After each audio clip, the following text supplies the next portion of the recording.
Welcome, dear viewers.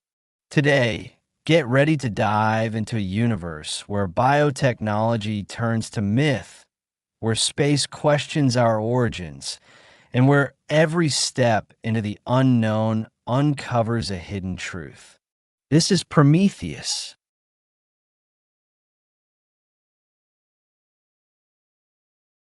For this exploration, I have the honor of welcoming a visionary presence. Peter Wayland, founder of Wayland Industries, a man who doesn't just dream the future, he seeks to build it, to own it, to extend it, to challenge the gods themselves.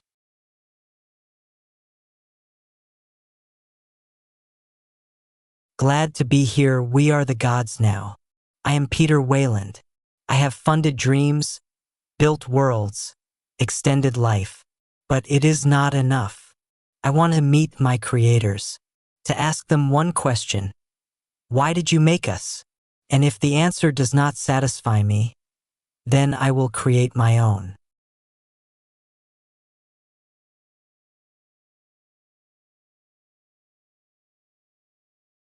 If you're watching this video, it's already a step into the unknown. So don't hesitate to like, subscribe, or leave me your comments. Every interaction matters, especially when it comes from another world or another time. In 2002, Ridley Scott felt the need to return to the origin, not of a film, but of a myth, Alien. Sigourney Weaver was ready to reprise her role, and James Cameron also approached the project. Two architects of the genre, united around an ancient mystery, the space jockey. That silhouette frozen in time, at the helm of a forgotten ship, became the starting point of a quest. But Fox looked elsewhere, preferring confrontation over revelation. It launched Alien vs. Predator, and Cameron left the ship. In 2009, Fox came back to Scott. He suggested another director. Refused. It would be him or nothing. And it would not be a sequel. It would be a before. In 2010, Ridley Scott rethought everything. He changed the screenwriter, doubled the budget, demanded a work for adults. And above all, he whispered that a new mythology was taking shape. In 2011, filming began. Prometheus was no longer a simple prequel. It was a question posed to the universe. Who created us, and why?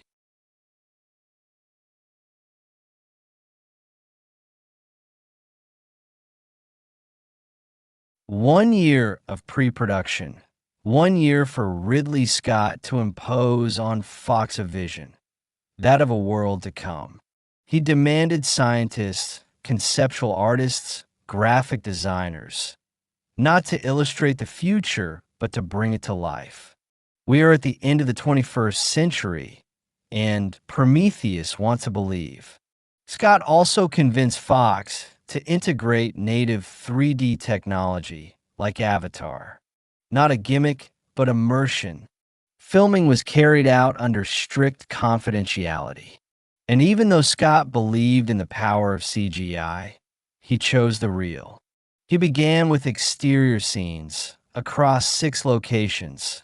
No green screens, no tricks. In Spain alone, Prometheus injected €1 million into the local economy. The rest of the film was shot in studio. And despite its philosophical scope, its quest for origins, its fascination with immortality, Prometheus would be censored.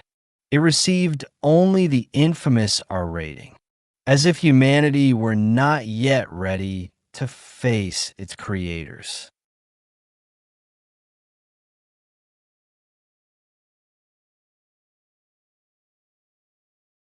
Ridley Scott's project is not to modernize a film. It is to reinvent science fiction, a genre that has long since exhausted the figure of the extraterrestrial. He shifts the focus.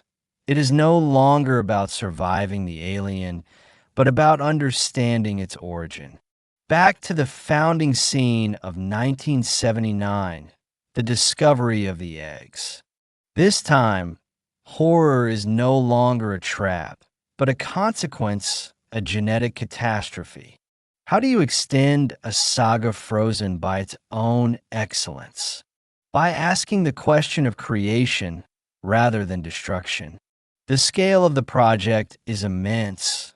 The creator returns to the helm, surrounded by an army of technicians and designers. The process is structured. Visual effects and real sets intertwine. The ship's interiors are built in studio. The planets take shape beneath our feet. 2 spacecraft are constructed in 11 weeks.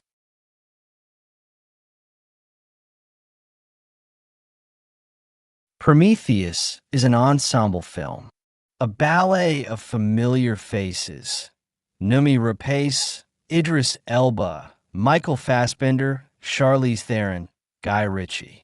And behind the camera, Ridley Scott orchestrates it all with MPC and weighted digital, delivering effects worthy of his ambitions.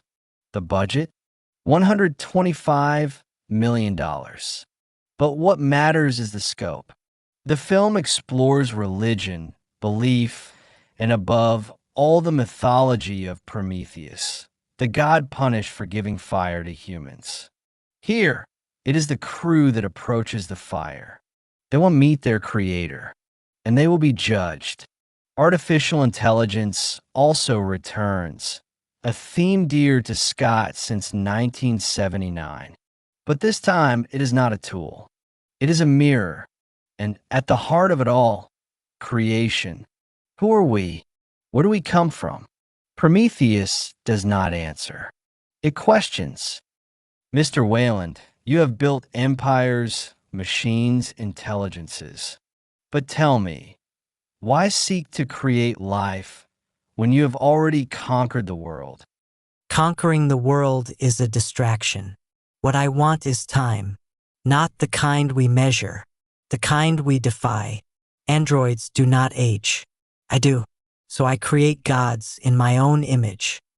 But what good is becoming immortal if humanity slips away from you? You create androids, but you destroy the bonds. Humanity is an accident.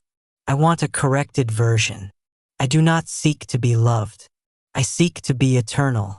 And if that means I must meet our creators, then let them judge me.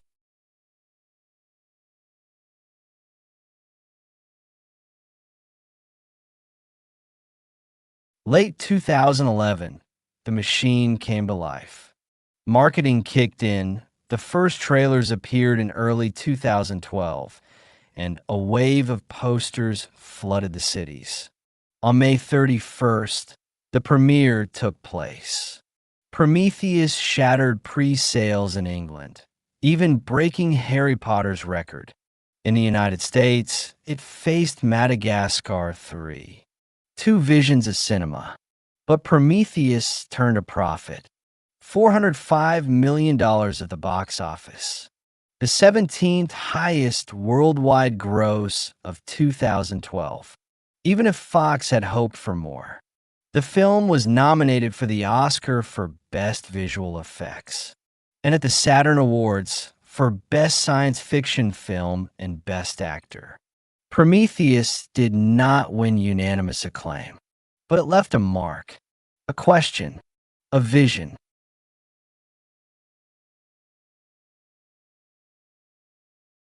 Prometheus is a work designed for immersion.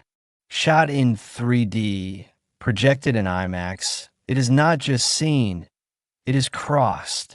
It is a horror film, yes, but one of cosmic horror, a space adventure, an existential quest, and above all, the prequel to a monument. Alien, 1979. The suspense is dense. Astronauts explore the unknown, but what they seek is more than forms of life. They seek answers about death, about faith, about origin. There are androids, planets, labyrinthine ships, but also popular mythology, space archaeologists, and creatures lurking in shadows. The film questions the God complex. It speaks of creation, genetic mutation, advanced technologies. And at times, it touches the mystical. Prometheus does not merely tell a story. It probes a vertigo.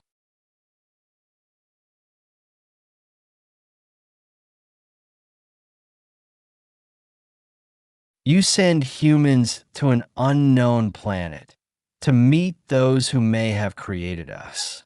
But why search for our origins if you already manufacture your own creatures? Because my creatures do not answer me. They obey. I want to speak to those who made the original mistake.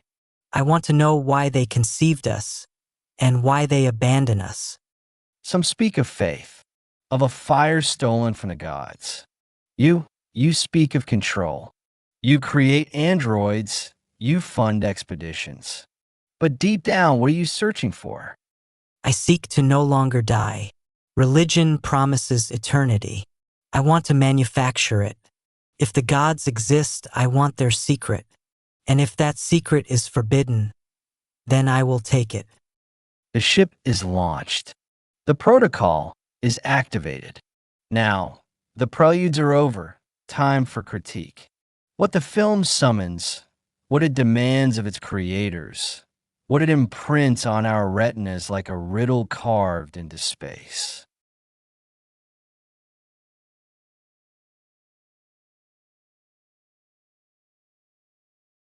Without ever matching the impact of the 1979 original, Prometheus makes up for it with the beauty of its images. Ridley Scott orchestrates a visual fresco where each shot becomes an answer to the plot. The actors, figures of contemporary science fiction, develop infernal theories within a logic perfectly aligned with the saga. This ambitious prequel returns to the origin of the myth, recreating the terrifying atmosphere of the alien universe, but by reversing the focus. Here, the monster is not fled from. We seek to understand its birth. The Fox logo opens the credits. A strange figure poisons himself in a striking atmosphere. The transition is abrupt. We are in 2089, tracing the remnants of a vanished civilization. For years later, the expedition continues aboard a spacecraft, where an android watches over the crew. The awakening is harsh, and the mission's explanations plunge the story into existential science fiction. A planet is identified, perhaps a source of life. The expedition draws near, guided by scientific wanderings and an obsession to meet the creators. The sets are monumental. Each stunning image begins the exploration of a forgotten civilization. The pace is taut. The visual effects drive straight toward their goal in the logic of a superproduction. A megastructure emerges, revealing an awe-inspiring place, and the tension rises. The action sinks into horror, with a succession of incidents that reshape the plot. Technology becomes a tool of study, but also of derailment. The narrative branches out, multiplying scientific paths. The details are insanely precise, and each visual datum heightens the interest and complexity of the universe.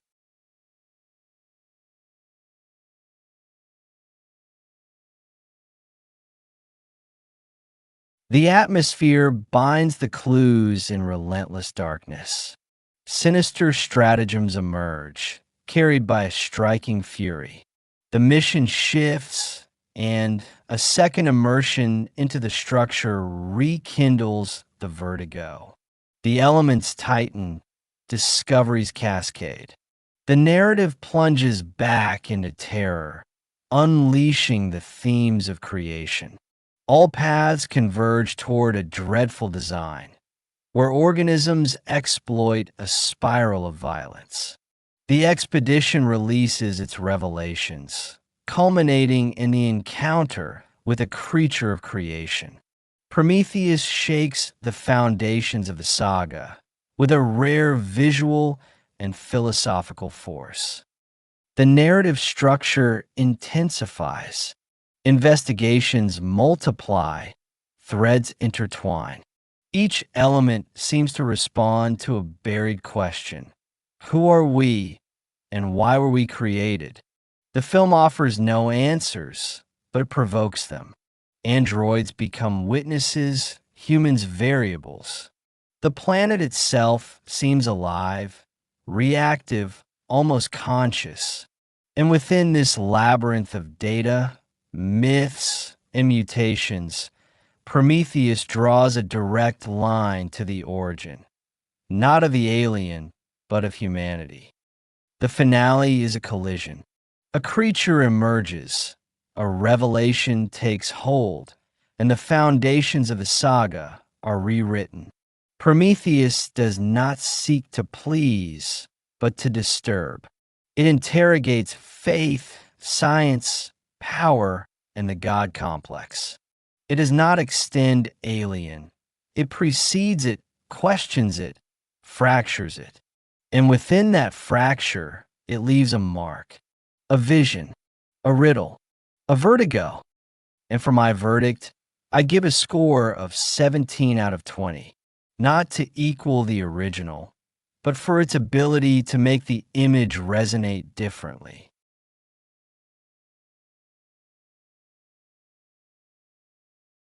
And with that, the critique is complete. If you've stayed until now, it means you've crossed the airlock, the one that separates the story from the revelation. So don't hesitate to subscribe to the channel. There will be more expeditions, more creatures, more protocols to decipher. And of course, a huge thank you to Peter Wayland for his icy, visionary presence. Creator of androids, architect of immortality, guardian of the questions one only asks on their knees before the gods. I have no need for thanks. I have no need for wings. I came for one thing, to survive my own species. The gods created us. I created better. If the imagination trembles, it is because it has recognized its master. And if you have crossed the vertigo, then you are already on my side.